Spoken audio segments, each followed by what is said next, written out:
Hai, kembali bersama RRI Kendari Podcast. Luar biasa, kita akan kembali menghadirkan sosok yang luar biasa ya bersama di RRI Kendari Podcast.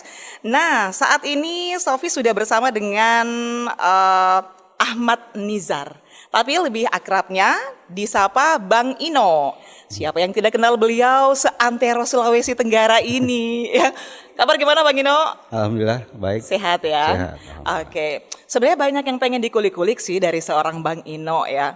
Awal dari karirnya, kemudian juga profesi yang bisa dibilang ini cukup apa ya? Kalau saya bilang satu kayaknya tidak cukup.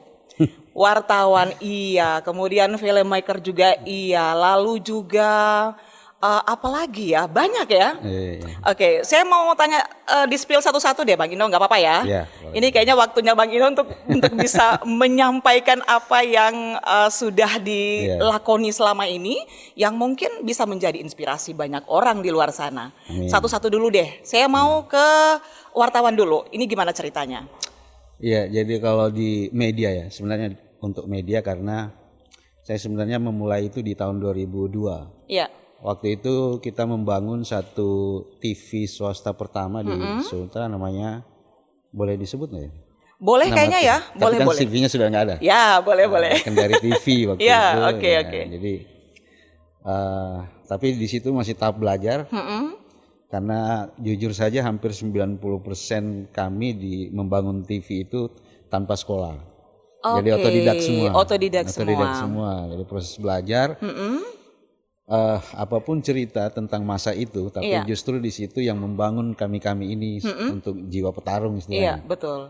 Jiwa petarung di dunia media itu dia bisa multitasking. Oke. Nah, jadi saya belajar editing, belajar kamera, sampai menjadi host dadakan juga waktu itu, bikin program nggak ada host, jadi host sendiri. Nah, sebenarnya ada latar belakang pendidikan tidak Bang Ino? Nggak ada. Saya awalnya? Kan sebenarnya masuk ke TV itu sebagai staff IT. Karena sekolah saya IT kan. Sekolah IT. Ya di Makassar, S1 saya di IT. Nah, terus diajak gabung ke TV itu untuk mengurusi IT dalam kantor. Tapi kan ya mungkin jiwa saya pribadi, artinya haus akan ilmu-ilmu baru gitu. Dan saya punya prinsip kerja di salah satu organisasi lembaga atau media lah waktu itu. Banyak disiplin ilmu yang bisa kita ambil di dalam, gitu kan? Karena ternyata kalau di lembaga pendidikan juga ada jurusan-jurusannya. Betul. Ada teknik, ada editor dan sebagainya. Nah itu yang kita jadikan Kendari TV itu sebagai wadah untuk kita menggali kita memang passionnya di sini atau bukan. Lebih ke proses pembelajaran begitu ya? Iya betul. Jadi sampai kapanpun saya tidak akan lupa itu tempat gitu. Nah 2002 tuh. 2002 mulai. Terus dalam perjalanan sempat diajak jadi dosen juga gitu kan. Waduh. Jadi 5 tahun jadi dosen sambil di TV sambil jadi dosen IT. Dosen ngajar jurusan apa Bang Ino? Manajemen informatika, programmer. Lebih spesifiknya ke programmer lagi nih. Dari 2004 sampai 2009. Nah di 2005 2006 saya resign, memilih kayaknya dunia TV waktu itu belum apa-apa yang saya dapat. Gitu. Nah sehingga ya jalan-jalan Tuhan mungkin saya dikasih kesempatan untuk tes di salah satu TV terbesar di Asia kalau nggak salah waktu itu. Betul. Nah keterima, gitu. Tapi memulainya dari bawah, dari wartawan. Nah, wartawan dulu tuh. Wartawan. Sampai totally saya 13 tahun di situ mengabdi. 5 tahun terakhir duduk belakang meja, artinya jadi wartawan tidak lagi waktu itu. Ya istilahnya dikasih rezeki jabatan lah. Back office di belakangnya apa? Udah mulai naik tingkat nih. 5 tahun menjadi manajer program, manajer produksi, kemudian akhirnya 2017 resign. Nah kesimpulannya adalah kenapa resign? Ya kembali. Padahal udah bergelut sekian lama tuh Bang Ino ya. Artinya sebenarnya masih ada beberapa tingkatan lagi bisa saya ini. Udah yang paling top nih, yang paling atas. Hanya ketakutan saya adalah pertama kita tidak tahu usia kapan, yang kedua kesehatan itu kapan, kemampuan fisik kita itu sampai kapan, sehingga ada momen untuk saya memutuskan bahwa masih banyak ruang kreatif saya bisa kembangkan dari diri saya, tidak harus terbelenggu dalam satu ruangan. Gitu. Nah, itu alasan yang sebagian orang mungkin tidak masuk akal. Betul. Nah, kalau mau nyebutin soal budgeting, pemasukan mungkin luar biasa ya Bang Ino. Saya saking saya ingin mencoba segala hal dunia kreatif, khususnya waktu itu untuk TV ya. Iya. Kami dulu enggak ada program-program entertainment di TV saya waktu itu ya.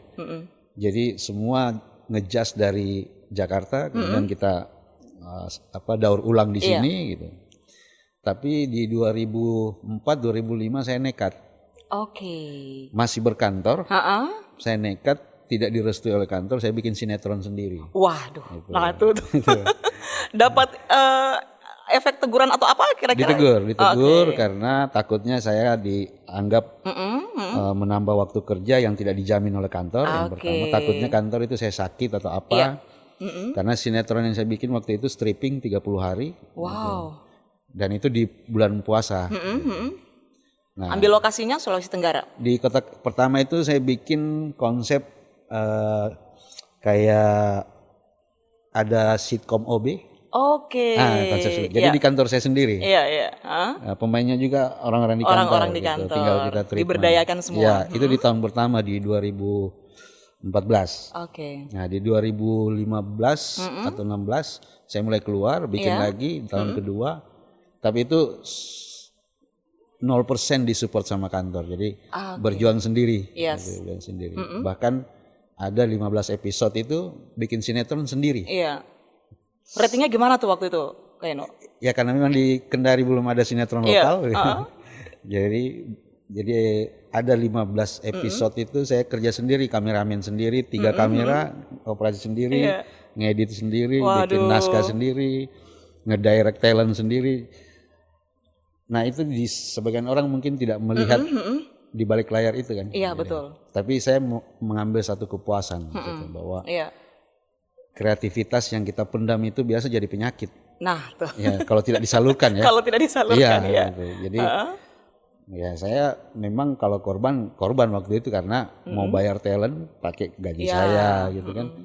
Semua apa yang saya dapat dari kantor saya bagi. Dan itu totally 60 episode saya stripping. 60 episode. Ya untuk 2 tahun itu kan. Untuk 2 tahun itu. Jadi kerjanya itu dari jam habis sholat tarawih sampai jam 2 subuh. Terus pulang untuk sahur. Nanti jam 10 pagi ngedit. Jam 5 sore itu. Tapi kantor saya hanya mensupport waktu itu bisa tayang di channel kita. Di channel kantor saya waktu itu. Alhamdulillah. Nah, itu. Jadi jam 5 tayang. Habis sholat maghrib itu bikin naskah lagi untuk syuting lagi jam 2. Disebutin kali sitkomnya Kak Eno nggak apa-apa? Ya waktu itu Cerita TV. Cerita TV. Ya masih ada, kayaknya ada yang upload ulang di YouTube kalau nggak salah. Coba kalau waktu itu sudah ada YouTube ya Kak Eno, mungkin bisa langsung di-upload. Yang kedua memang waktu itu saya banyak kritikan, tapi kritikannya di masa sekarang.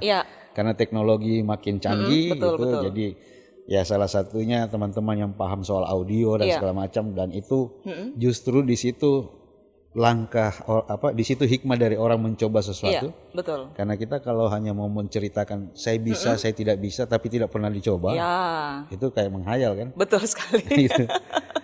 Menggantang di atas asap gitu ya. Jadi ceritanya. Kadang itu kita apalagi di dunia kreatif, kita gampang menilai orang. Jago tuh. Kalau kritik ya. Tapi karya kita enggak mau dinilai orang. Betul gitu. sekali. Nah, kalau saya ya berkarya siap dikritik. Dengan harapan karyamu ini mau berlanjut. Betul. Artinya di karya awal itu kau dikritik habis, nah itu modal untuk karya-karya selanjutnya gitu. Jadi tuh film berlanjut lagi tuh setelah selesai yang nanti di 60 episode itu. Ya, untuk 2 tahun itu artinya dalam 1 tahun 1 bulan. Itu semua sinetron Ramadan sebenarnya. Jadi saat itu semua media audiovisual itu mengutamakan kan ya memang ada ceramah agama, ada ibu-ibu istilahnya pengajian gitu. Nah, saya mengambil konsep lain. Saya bikin sitkom tapi bernilai religi. Oke. Gitu. Jadi komedi itu masuk, tapi sebenarnya yang alur ceritanya itu soal satu ayat. Inspirasinya dari mana itu? Al-Quran. Al-Quran. Ya, karena memang tayangnya di bulan Ramadan. Betul. Ya, meskipun di episode-episode awal itu banyak, termasuk Kementerian Agama itu protes gitu. Oh gitu. Iya, karena sitkom saya itu kan dalam satu rumah, ya keluarga. Iya. Ya, keluarga. Jadi pakaiannya itu kadang diprotes gitu. Oke. Padahal ceritanya memang dalam rumah, anak, kurang bapak. muslimah barangkali atau Iya, bagaimana? iya mungkin. Gitu. Tapi setelah saya Padahal yang dimaksud Kak Ino mungkin bercerita tentang keseharian sebetulnya iya, di dalam keluarga rumah dalam itu. rumah, Iya, bukan di luar rumah. Bukan di luar Kalau rumah. di ruang publik mungkin. Iya, konsepnya beda lagi Iya, tuh. gitu. Oke. Tapi ya saya itu lagi jadi pelajaran gitu buat saya. Akhirnya di 2017 bikin film bioskop pertama yang 100% lokal. Iya. Itu judulnya Lautku Rumahku. Wah, booming tuh Kak Ino. Tapi sebenarnya itu bukan film layar lebar. Oke. Iya. Jadi ada satu lembaga yang meminta saya untuk mewakili lembaganya mengikuti lomba film, tapi film pendek. Iya. Ya. Dikasihlah sejumlah dana untuk membuat film maksimal itu harusnya cuma 30-40 menit. Oke. Film pendek ya? Iya. Kami syuting di 90% di Wakatobi waktu itu di Bajo. Iya. Tapi itu lagi, saya selalu berpikir ada ketakutan kalau kan ada orang bilang kesempatan tidak datang 2 kali. Yes, betul. Saya bilang siapa lagi yang mau kasih kita duit bikin film? Persoalan cukup tidak cukup ya urusan di belakang lah. Oke deh. Akhirnya itu film. Kalau kru saya semua itu kerjanya untuk yang pendek. Iya. Nah, tapi kan banyak pemain-pemain itu dari awal saya casting itu saya bilang improvisasi. Oke. Nah itu kan durasinya main akhirnya. Ternyata dari 40 menit yang sudah jadi masih ada sisa gambar banyak. Oke. Jadi saya ambil, ini tanpa sepengetahuan tim saya juga. Jadi saya bawa ke rumah sendiri, edit. Nah di sini ada satu sosok yang membantu saya waktu itu, namanya Kak Yoyo. Iya. Karena saya lemah soal musik, gitu. Jadi beliau siap bantu. Nah akhirnya bisa jadi 1 jam 40 filmnya. Gitu. Dan apapun kelemahannya saya harus terima karena itu istilahnya hal baru yang harus saya lakukan supaya saya bisa mengevaluasi kemampuan saya gitu. Kita juga kan kadang di dunia kreatif ini sama penjual sayur. Akan lucu, mbaknya penjual sayur, saya juga penjual sayur. Mbaknya selalu ngomong saya punya sayur berkualitas dan lebih murah. Tapi sayurnya enggak ada di depannya. Nah tuh. Saya punya sayur mahal, selisih mungkin Rp50, tapi sayur saya ada di depan. Betul sekali. Orang itu akan melihat apa yang bentuk yang kamu jual ini yang mana. berwujud gitu. Gitu. Jadi makanya adik-adik kita yang Gen Z sekarang kalau biasa ketemu bertanya bagaimana membuat karya, saya bilang berkarya gitu. Karena, dibikin saja dulu ya. Iya, gitu. Maksudnya kita enggak bisa ukur, bisa enggak kau begini, bisa, tapi tidak ada ukuran. Yang ada cuma di mulut kan. Betul. Gitu. Tapi kalau sudah punya karya, kita simpan dalam satu portofolio. Apalagi sekarang medsos ada Instagram, kan? Kita simpan karya kita di situ. Itulah portofolio. Oke. Nah ini mungkin juga jadi ini ya, jadi warning juga buat Gen Z nih, Kak Ino ya, yang biasanya ketika belum berbuat sesuatu, ini sudah takut duluan. Nanti sebentar tanggapan dari publik seperti apa? Jangan begitu dulu, dibikin dulu intinya ya. Ada dua. Takut duluan. Sama hantam harga tinggi. Nah tuh, soalnya susah sih sekarang juga Kak Ino, karena kalau bicara soal apa ya, karya pasti ujung-ujungnya, nah ini sebentar benefitnya gimana nih, nah gitu kan. Tapi memang kalau berbicara, kalau kita flashback ke tahun-tahunnya masa-masanya Kak Ino ya, dimana yang masa itu semuanya yang dilakukan adalah ini saya mau bikin dulu nih. Dia mau dihargai berapa itu urusan belakang. Nah akhirnya semua karya yang dibuat itu kualitasnya oke punya. Alhamdulillah.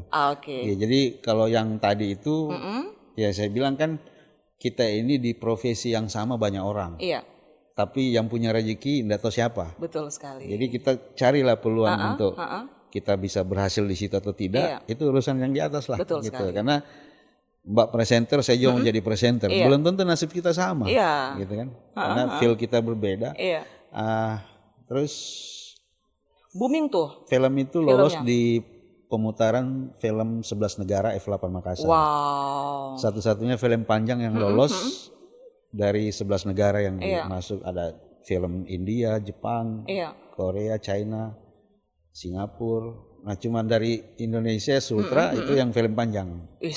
Bisa kebayang nih. Saya sudah terbayang ininya ya. Ini bagaimana bunyi-bunyiannya, bagaimana waktu pemutaran itu di event itu. Ya mau nangis. Iya, betul. Karena perjuangan di belakangnya itu kan agak ini. Betul. Jadi saya bilang tidak ada mimpi kita mau sampai di layar event sebesar itu, tapi ya sudah jalan-jalan Tuhan. Akhirnya itu saya diminta bikin film dokumenter dalam waktu 1 hari. Wow. Gitu. Bisa tuh kayaknya? Alhamdulillah bisa. Alhamdulillah bisa. Dan itu di laut. Judul filmnya itu Kima the Ocean Hero. Jadi di Toli-Toli, Soropia. Itu sehari selesai syuting kru sakit semua. Kok bisa? Iya, masalahnya dalam waktu sehari itu harus jadi. Itu memang target waktunya atau gimana? Jadi ceritanya waktu itu Makassar, yang mewakili Indonesia itu Makassar dan saya. Iya. Nah di Makassar waktu itu enggak ada rilis dokumenter. Semua film fiksi. Jadi ada 15 film fiksi yang siap untuk masuk nominasi. Saya diminta lah gitu. Sebelum berangkat ke sana membuat film bisa enggak 1 hari, lusanya berangkat, besok syuting langsung bawa film. Gitu. Dan itu harus 2 versi, Indonesia English. Ya. Bisa tuh Kak Ino? Semalam? Iya. Kita penasaran nih Kak Ino, sebenarnya kalau berbicara soal pembuatan film ya, biasanya kan kalau yang paling ribet ini mungkin bagaimana mendapatkan inspirasinya gitu. Apakah juga punya trik-trik tersendiri barangkali untuk saya harus jangan diganggu dulu ya, saya mau cari inspirasi dulu nih. Kalau Kak Ino sendiri bagaimana? Itu hikmah ketika saya jadi wartawan. Memilih menjadi wartawan itu memilih ruang kerja yang penuh dengan sosialisasi. Saya punya kesempatan ketemu berbagai orang, berbagai kehidupan dari pejabat sampai kaum bawah. Keliling Sulawesi Tenggara, bahkan ke beberapa negara karena jadi seorang wartawan. Nah, dari perjalanan itu saya kumpul-kumpul inspirasi gitu, kumpul sebuah sosok gitu. Nah, akhirnya satu momen saya punya kesempatan untuk membuat naskah, itu dari perjalanan itu saya menduplikasi. Diramu jadi sebuah film dokumenter. Semalam jadi itu ya. Syuting sehari, malam ngedit, jam 7 pagi berangkat. Masya Allah, ini saya masih speechless lah. Masih bagaimana ya? Maksudnya kalau melihat dari sosok physically ya, seorang Kak Ino, kayaknya biasa saja deh. Tidak ada yang istimewa begitu. Tapi ketika sudah menyampaikan apa yang ketika kita kulik-kulik ini semuanya luar biasa. Nah, satu lagi selain filmmaker, kemudian juga ada concern di pariwisata kan? Nah, itu gimana tuh? Itu mulai 2012. Jadi ternyata Dinas Pariwisata Provinsi itu memantau karya-karya jurnalis saya waktu itu. Karena saya di TV juga, di TV saya waktu itu kan saya dipindah-pindah juga divisinya. Pertama di newsroom, habis newsroom dipindah ke infotainment 10 tahun. Infotainment 10 tahun? Ya, infotainment 10 tahun. Sebelum selesai di infotainment, saya diminta untuk mensupport program-program petualang. Nah, gitu. Pantas. Ya, itu program saya ada yang namanya Mata Angin sama Mata Angin, Let's Go dan Mancing Mania. Nah, tapi saya di situ support system. Karena gabung dengan tim dari Jakarta kan. Gitu. Tapi justru di situ saya curi ilmunya. Gitu. Saya nggak apa-apa jadi tukang angkat kabel waktu itu, nggak ada honornya. Ini yang harus diambil nih paling jago curi ilmunya gitu. Gitu. Jadi dulu saya belajarnya semua set TV itu sebenarnya dari semua TV saya belajar. Jadi ada berapa program-program TV dari luar juga saya bantu tanpa dibayar. Saya tidak ada masalah. Yang penting ada sesi mereka membagi ilmunya kan. Kayak kamera ini updating terus. Jadi TV-TV itu berlomba untuk upgrade kamera. Betul. Nah, di mana saya mau belajar? Di Kendari misalnya. Jadi mereka datang, saya bantu, saya siap jadi kuli istilahnya. Ngangkat tripod. Jarang gitu yang mau begitu Kak Ino. Dan itu teman-teman saya letting wartawan TV waktu itu banyak yang tidak tahu. Gitu. Di TV One saya bantu. Jejak petualang, My Trip My Adventure, saya jadi kuli di belakang itu. Tapi mau curi ilmunya, gimana ngeset program, manajemen keuangannya, operasional segala macam.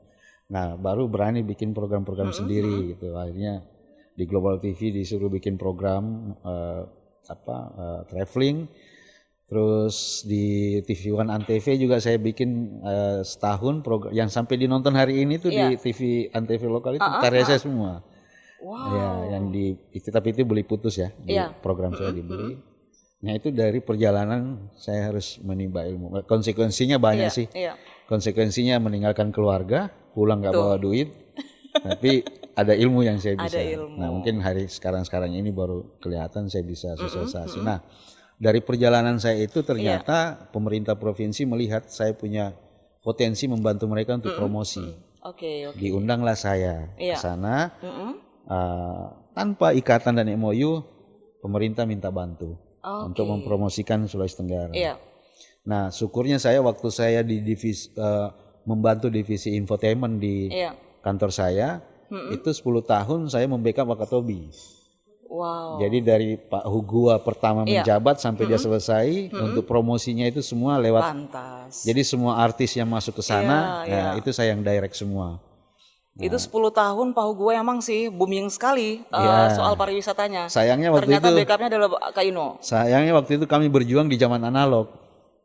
Itu dia. Iya. betul. Jadi kalau zaman sekarang kan sekali bergerak viral. Gitu. Kalau zaman dulu kasihan kita setahun belum tentu ditahu siapa yang kerja itu. Betul.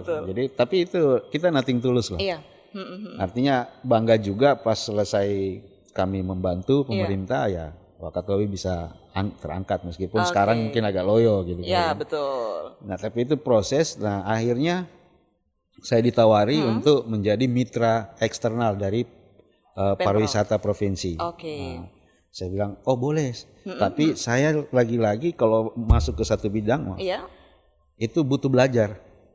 Jadi di pemerintah itu saya ikut workshop, ikut BIMTEK. Seorang Kak Ino loh masih mau ikut workshop Mas. ikut. Sampai alhamdulillah tidak terasa dari 2012 ke 2015 itu saya bisa mendapatkan sertifikasi di level asesor. Asesor artinya bisa ngajar. Gitu. Nah ternyata komitmen Dinas Pariwisata itu bagus. Maksudnya saya komitmennya jelas. Kalau saya berhasil melewati semua tahapan sertifikasi itu, saya bakal jadi trainer. Nah, di bidang pariwisata. Di bidang pariwisata. Semua bidang di dalam itu ada 4 bidang. Nah, akhirnya mulai 2015 saya jadi trainer untuk keliling Sulawesi Tenggara. Nah, itu momen berharga buat saya untuk kembali menggali yang ini nih. Traveler. Dulu traveler, sekarang bukan lagi traveler, sudah tua. Keliling Baik, Kak Ino, kalau ini sudah proses cukup panjang nih ya, dari 2002 tadi awalnya. Pokoknya berada di belakang layar atau belakang kamera itu 2002. Sepanjang perjalanan sampai sekarang. Kalau melihat potensi pariwisata yang bisa dijadikan film kan kali cukup besar atau bagaimana ini? Jadi sekarang sejak 2019 saya diminta fokus ke pengembangan desa wisata ya. Desa wisata. Lagi-lagi saya mensupport beberapa desa wisata itu melalui film, gitu. Jadi dan beberapa desa wisata yang sudah saya dampingi itu juara nasional kayak Sani-Sani terakhir. Nah sekarang ini Moramo Moramo kan sudah menang, kan kita ada anugerah desa wisata Indonesia tiap tahun. Gitu. Nah alhamdulillah tiap tahun Sultra itu lolos terus. Nah tapi pergerakan saya memang saya harus akui saya lewat film. Lewat film. Jadi memancing orang untuk memberikan istilahnya nilai tambah pengakuan terhadap masyarakat desa itu lewat film, gitu, menguatkan mereka. Kalau dibilang potensi wisata, salah satu posisi saya sekarang adalah membangun ekonomi kreatif. Ya di film, di film dan sinematografi lah, gitu, untuk membangun desa. Nah kalau dibilang pengembangan pariwisata. Pertanyaannya ini adalah kalau ada orang terlalu bangga menceritakan luar Sulawesi Tenggara, saya ingin ketemu orangnya. Terus saya tanya, memangnya 17 kabupaten kota dengan 1.800 destinasi wisata, you sudah kenal enggak daerahmu sendiri? Betul sekali. Gitu. Hanya persoalannya kan ini trademark. ketika orang si selebriti datang ke satu tempat ya itu menjadi trademark misalnya gitu. Orang pengen ke situ semua. Langsung viral ya gitu. Jadi saya pengen berharap ya kita membantu pemerintah ini di bidang pariwisata dengan posisi kami juga nantinya mengangkat nama Sultra. Oke. Gitu, kalau di 17 kabupaten kota yang menurut Kak Ino itu paling apa ya? Istilahnya seksi gitu ya, tempat wisatanya itu mana? Kalau secara pengakuan internasional kan memang baru Wakatobi. Iya. Itu secara pengakuan. Oke. Nah, tetapi sebenarnya sekarang kita bersama pemerintah, mitra bersama pemerintah menggodok 7 destinasi unggulan wisata Sulawesi Tenggara, penyokong atau pendukung Wakatobi. Namanya Seven Wonders Southeast Sulawesi. Oke. Nah, itu ada Mata Rombeo di Konai Utara, kemudian ada Jalan Pariwisata Toronipa ini, kemudian ada Liang Kabori di Muna, kemudian kawasan mangrove terluas di Asia itu ada di Ereke, kemudian Taman Nasional Rawaopa Watumohai, itu pokoknya kita ada 7 destinasi pilihan yang sekarang lagi digodok dan itu sudah Pak Menteri sudah lihat, Pak Presiden sudah lihat. Nah, tinggal bagaimana tahun ini atau tahun depan pemerintah provinsi mulai mengerucut untuk mendukung 7 destinasi unggulan itu gitu. Nah, posisi kita kan sekarang sangat enak sekali karena digitalisasi begitu kencang, promosi itu begitu kencang, tapi saya sekarang posisinya di penguatan SDM. Sehebat apapun destinasi wisata, kalau SDM pengelola dan SDM di lokasi itu tidak kuat, hancur juga wisatanya dan tidak terjual. Nah, pertanyaannya nih, SDM kita gimana nih? SDM kita sebenarnya kalau untuk 17 kabupaten kota itu baru 40% penguatannya. 40%? Iya. 40%. Jadi contohnya itu misalnya masih minim ya? Iya, buktinya ada banyak tempat beberapa tempat wisata yang tidak didukung dengan kekuatan eksternal itu gampang rusak. Iya, betul. Wakatobi lautnya itu bersih. Betul. Tidak ada lagi pemboman di sana. Karena semua masyarakat merasa memiliki. Iya.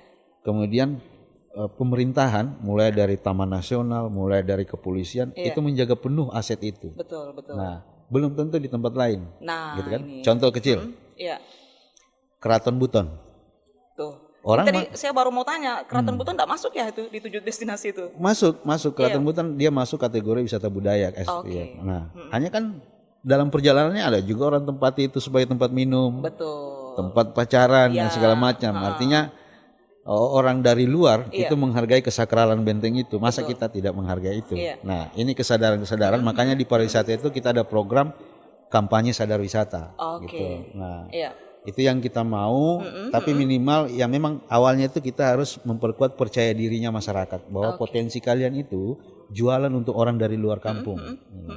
Bagaimana menguatkan itu ya dengan strategi pengembangan kapasitas gitu. Nah, sekarang ini saya fokus sudah hampir setengah tahun lebih mendampingi desa wisata Namu di Laonti. Desa wisata Namu. Ini Laonti. yang lagi hype juga ini. Mudah-mudahan.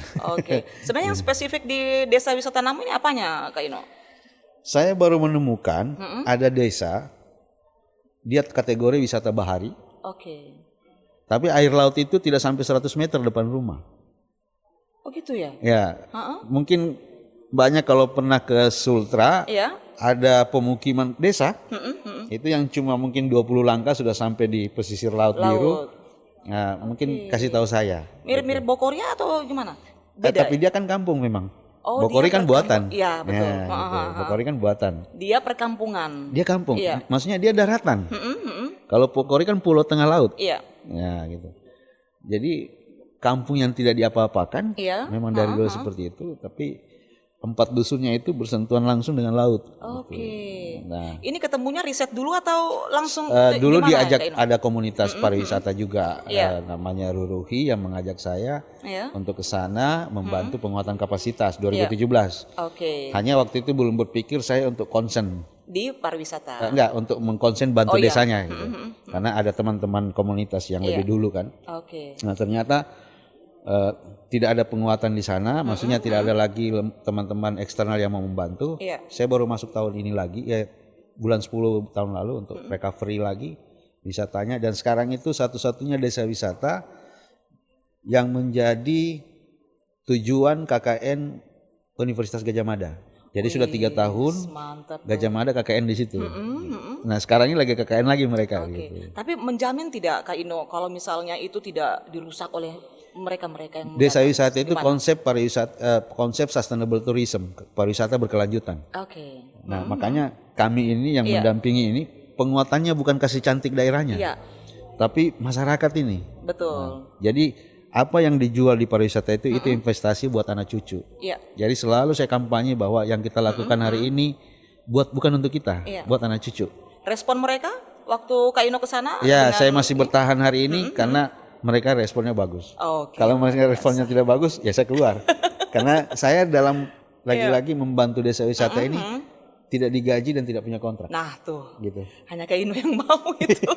Artinya nilai lebihnya saya nggak dapat duit. Tapi kalau kita tidak komitmen sesuai dengan kesepakatan, sekarang bilang yes, belakang bilang no, saya langsung keluar karena kita nggak ada ikatan. Betul. Masih kita punya 332 desa wisata. Di Indonesia? Di Sultra. Di Sulawesi Tenggara. 332. Iya. Artinya masih banyak desa yang pingin Kak Ino di sini bantu lagi di sini. Nah makanya desa yang saya bantu biasa kita komitmen di awal. Jaga kebersihan, jangan ada dirusak pohon, lautnya jangan dibom. Berarti bisa dibilang sebenarnya potensi wisata untuk Sulawesi Tenggara itu luar biasa ya? Kaya. Luar biasa. Kita kaya. Betul. Jadi kalau misalnya Anda itu punya keinginan, kayaknya lebih seru kalau berwisata di luar dari Sulawesi Tenggara, ketemu Kak Ino dulu deh. Kita kalau ke Bandung, orientasi orang hampir di atas 50-60% wisata puncak, betul? Iya. Di Sultra, kamu mau puncak ada Mekongga. Kamu mau air terjun yang unik ada Muramo. Betul. Kamu mau bawa laut dengan visibility terbaik di dunia itu ada Wakatobi. Kamu butuh apa lagi? Kecuali dunia kehidupan malam kayak di Bandung mungkin kita nggak punya. Saya gitu. Nggak usah diekspos yang itu. Oke, kita sudah hampir berada di akhir nih Kak Ino. Mungkin pengen sih nanti kita ada episode kedua ya. Bisa lah kita bikin lagi untuk episode kedua. Tapi mungkin bisa nih pesan penting ya dari seorang Kak Ino yang punya aktivitas luar biasa, bekerja tanpa pamrih, belajar juga tanpa henti. Mungkin untuk teman-teman Gen Z di luar sana, satu hal nih atau satu kata nih dari seorang Kak Ino, silakan. Be yourself. Itu yang pertama. Yang kedua adalah bekerja di dunia seni dan kreatif itu yang dibutuhkan bukan omong, tapi karya. Yang kedua. Yang ketiga adalah kurangilah kita berdebat di ruang diskusi, di ruang medsos. Mending kita berkontribusi terhadap satu kekurangan. Apakah kekurangan di daerah kita, kekurangan di keluarga kita, atau kekurangan di teman-teman kita. Mending kita berkontribusi positif. Daripada kita hanya berkor-kor misalnya gitu. Jadi gunakan medsos juga yang bijak gitu, yang bisa mengedukasi orang, bukan justru menjadi viral karena cibiran gitu. Ya itulah maksudnya media sosial sekarang ini membantu tapi juga mengancam soal psikologis kita gitu, penilaian kita terhadap orang. Jadi intinya adalah untuk di dunia jurnalis jadilah jurnalis yang baik gitu, jangan selalu masuk angin. Untuk di dunia kreatif ya bekerja dengan karya bukan bekerja dengan kata-kata. Dan untuk di dunia pariwisata berkontribusi untuk daerah, pariwisata untuk membangun daerah untuk diregenerasi dalam konsep sustainable tourism. Baik. Terima kasih Bang Ino Kak Ino ya. Ini dia tepatnya kalau berbicara seorang Kak Ino berarti adalah jelajah Sultra lewat karya bukan katanya. Nah itu dia kuncinya ya. Baik, ini akhir kebersamaan kita untuk RRI Kendari Podcast. Sampai jumpa.